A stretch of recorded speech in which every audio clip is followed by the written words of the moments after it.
When Final Fantasy Versus XIII was announced in 2006, many were excited about the prospect of a new Final Fantasy spin-off headed by Kingdom Hearts creator and director Tetsuya Nomura.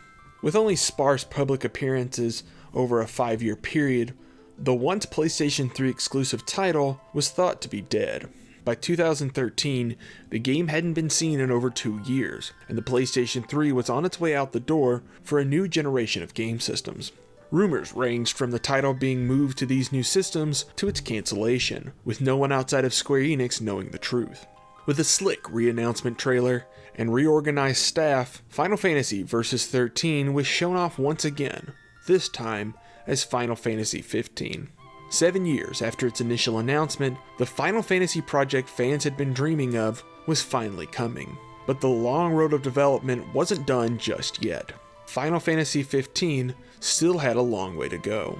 This is the story of Final Fantasy XV, and in this part, we'll be taking a look at the second half of Final Fantasy XV's development, the release of the game itself, and various updates and side games that have come out alongside it. Final Fantasy XV seemed like it was finally coming, but no release date was on the horizon. At Square Enix, the title was still very early in development at the time of its re-announcement. The trailer shown at E3 2013 was mostly CGI, and was being used as more of a concept piece, similar to the first trailer for Versus XIII.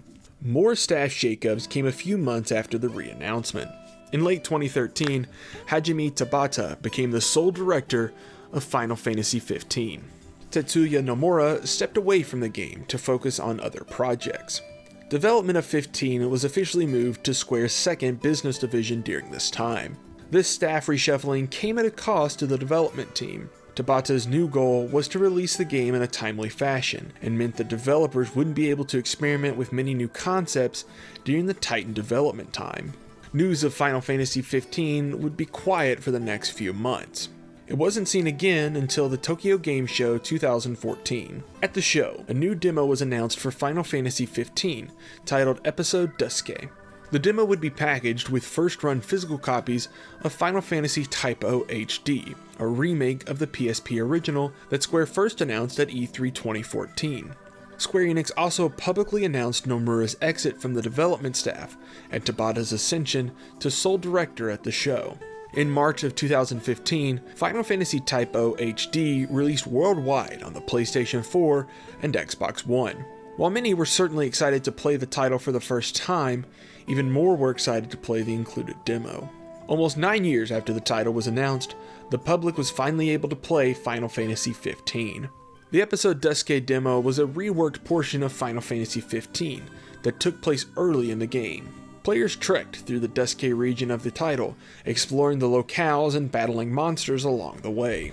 It was also a great introduction to many of the characters, including Noctis, his supporting friends Ignis, Gladiolus, and Prompto, and other non-playable characters like Cindy.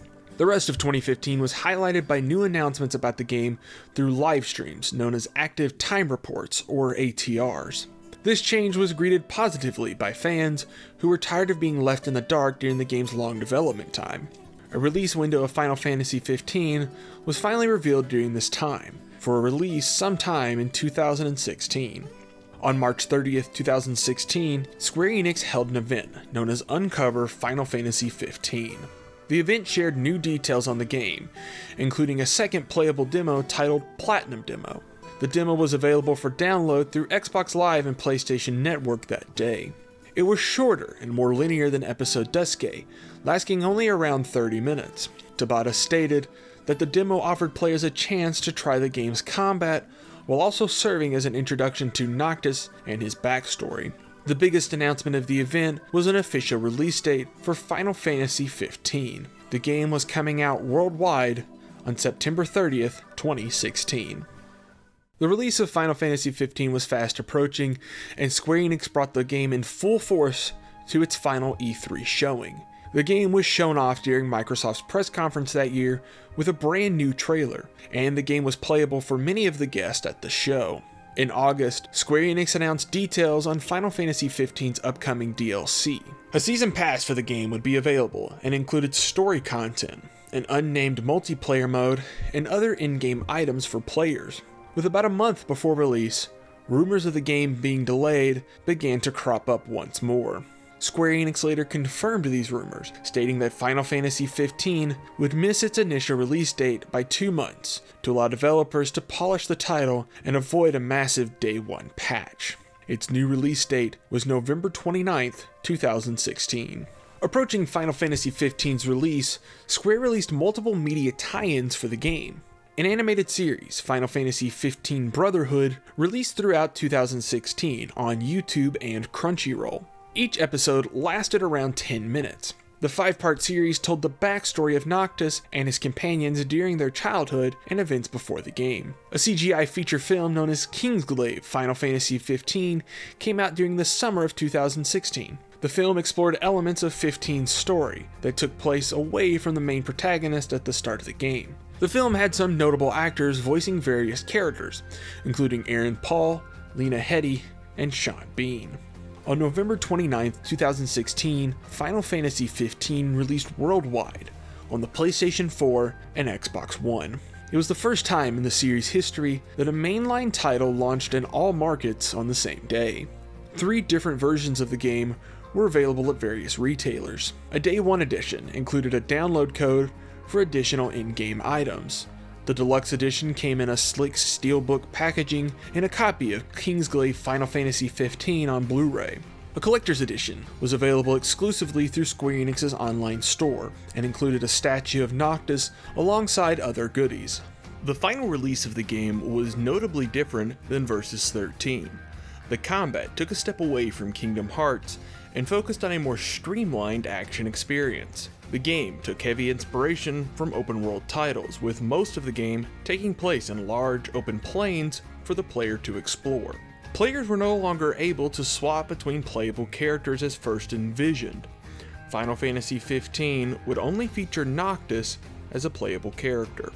The game was met with generally positive reviews. The gameplay was praised by critics, and the game's visual flair wowed audiences. The game's story received a more mixed reception. Players loved Noctis and his band of beautiful boys, but were let down by the small amount of screen time the rest of the supporting cast received. The narrative was also met with some negative remarks, notably regarding the game's second, more linear half. Within 24 hours of release, Square Enix announced that they had shipped 5 million units of the game already. The high sales managed to break even on 15's development cost that had ballooned over its 10 years of development. The launch of 15 was a massive success, with Tabata commenting that the title likely saved the Final Fantasy series after it spent around a decade in languish. To date, Final Fantasy XV has sold over 8 million copies worldwide. A Day 1 patch for Final Fantasy XV was still needed, despite the game's 2-month delay, and other patches have been released since the title's release. In March of 2017, a major update reworked portions of the game. The biggest change came in the game's 13th chapter, which many fans and critics criticized for its slow pace, lack of story, and radical change in gameplay.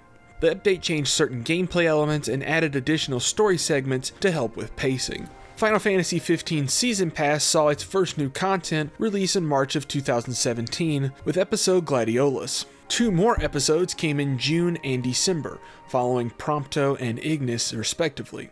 Each episode followed the title character during a segment of 15 where they were split from the party. The DLC packs were well received for expanding on the story of 15, but their short length left many wanting more. A 4th piece of downloadable content came in November 2017 under the title Comrades. Comrades is a multiplayer title based around the gameplay of Final Fantasy XV and takes place during the events of Final Fantasy XV. Players create their own character to battle Final Fantasy monsters, alone or with friends. The expansion has received multiple updates since its release, and a standalone version was released in December 2018. Final Fantasy XV wasn't done after the release of its Season Pass. In February 2018, Final Fantasy XV Pocket Edition released on mobile phones. This slimmed-down version of the game featured the main story of 15, a simplified art style, and reworked combat for mobile devices. The first chapter is available as a free download, with subsequent chapters being paid. Final Fantasy XV Pocket Edition was ported to PC, PlayStation 4, Xbox One, and the Nintendo Switch throughout 2018 with improvements for home consoles. An enhanced version of Final Fantasy XV came out on March 6, 2018, known as Final Fantasy XV Royal Edition. The game came out on PlayStation 4, Xbox One, and PC, and featured the base Final Fantasy XV game, all updates for the title since release, and the game's Season Pass, alongside other downloadable content. The success of Final Fantasy XV and its DLC led to the announcement of 4 new episodes in September 2017. Episode Arden, Urania, Luna, and Noctis were announced, with an intended release date of 2019. The episodes were under the banner of Dawn of the Future. The first 3 episodes would reveal more story information on 15's villain and supporting cast. The 4th episode, Episode Noctis, would be an alternate ending for 15. The DLC was to be developed under Luminos Productions, a newly formed internal studio at Square Enix, headed by 15's director, Hajime Tabata. Unfortunately, this DLC would not come to pass. In November 2018, Square Enix announced that only episode Arden would be released, with the other 3 episodes cancelled.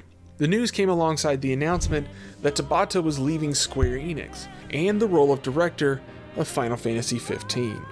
Tabata announced that he was starting his own studio, JP Games, and would focus on a new project. Luminos Productions was still on track to finish episode Arden, set for release in March 2019. After that, their focus would be on a new AAA title within Square Enix, which is yet to be announced. The 3 cancelled DLC episodes aren't gone entirely. Square Enix plans to release the stories of these episodes as a novel, set for release sometime in 2019. Soon, the story of Final Fantasy XV will come to a close. With the release of episode Arden on the horizon, the title will no longer receive any updates, and Square will likely focus on the upcoming remake of Final Fantasy VII and a new generation of home consoles set for release in the near future. The development of Final Fantasy XV was a long and difficult one. From the start of the game's development, resources were snatched away from it to create Final Fantasy XIII, and pushed the game's development further and further back. Tetsuya Nomura, the game's original director, was pulled into so many projects within Square as a director, designer, and producer that it left the development team leaderless and unfocused.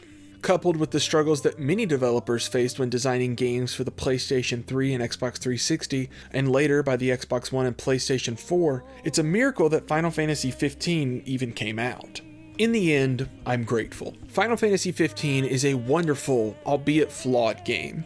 I jumped from my chair when the game was announced in E3 2013, and jumped again when the game showed up on my doorstep in 2016. 15 renewed my hope in both the Final Fantasy series and Square Enix, who has gone on to publish many fantastic games since the release of 15. I'm happy to say that I'm a fan of Final Fantasy, and I look forward to the day that Final Fantasy VII Remake comes out, and when the inevitable 16th entry in the series is finally revealed. Let's just hope that day comes before another decade has passed. I hope you enjoyed the story of Final Fantasy XV. If you missed the previous episode, be sure to check it out. I also have videos on Kingdom Hearts, the Nintendo GameCube, and more here on the channel. Be sure to subscribe to catch the latest videos when they come out, and leave a comment on what series you would like to see next.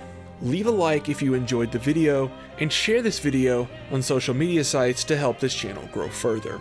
Until next time, thank you for watching.